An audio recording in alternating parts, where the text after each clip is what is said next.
La Bible déclare que Lazare était mort. Il n'est pas venu devant le tombeau de Lazare et il a dit à Lazare, la mort, je te chasse. Non, il dit, Lazare, sort. Dieu n'a que faire avec ton problème, parce que ton problème est minime par rapport à ce que Dieu veut faire. Dieu, regarde, Dieu est plus vieux que ton problème. La solution à ton problème est plus vieille que ton problème. Il dit, il n'a pas dit Lazare sort. Il dit, il n'a pas dit la mort, je te chasse, ou la mort quitte le corps de Lazare. Il dit Lazare sort, parce qu'en réalité, en Christ, nous sommes victorieux. Je prophétise la victoire. Je prophétise la victoire. La victoire de Dieu dans ta vie, la victoire de Dieu dans tous les domaines de ta vie.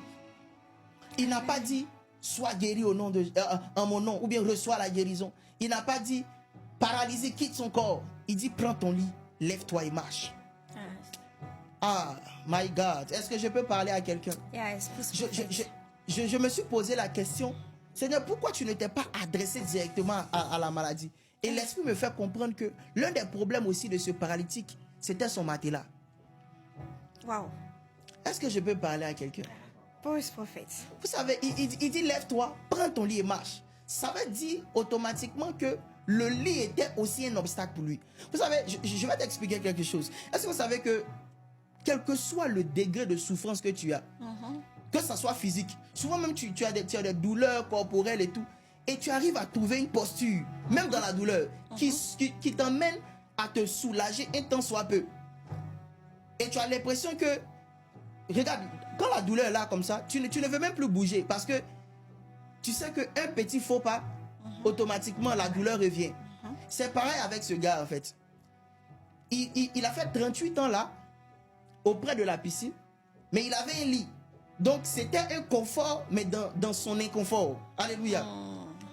Et souvent, le diable nous emmène à vivre des situations et on arrive à trouver des conforts dans notre inconfort qui nous emmène à nous dire, c'est vrai que je ne peux pas atteindre ça, mais je vais me contenter de ça. C'est comme quelqu'un, Dieu lui a dit que toi, tu vas faire des nations. Mais comme la pauvreté est en train de le combattre, comme il est en train de vivre l'adversité, il trouve un petit moyen où il, je sais pas, où il a peut-être 50 000 et 100 000 par mois. Il se contente de ça. Regarde, souvent quand le diable veut nous maintenir à un certain niveau, il nous emmène à rester dans le contentement. Je prie que le contentement ne soit pas ton partage, que mon Dieu te donne d'aller plus. La Bible déclare que notre Dieu nous emmène d'aller de gloire en gloire. Tu vas vivre de nouvelles choses et tu dois vivre de nouvelles choses. Le pain d'hier n'est pas le pain d'aujourd'hui. Le miracle d'hier n'est pas le miracle d'aujourd'hui. La Bible déclare, ils disent, Ebenezer, jusqu'ici, l'Éternel nous a secourus. Mais vous devez comprendre quelque chose, c'est que Ebenezer ne veut pas dire jusqu'ici, l'Éternel nous a secourus. Ebenezer veut dire la pierre du secours. Est-ce que je parle à quelqu'un?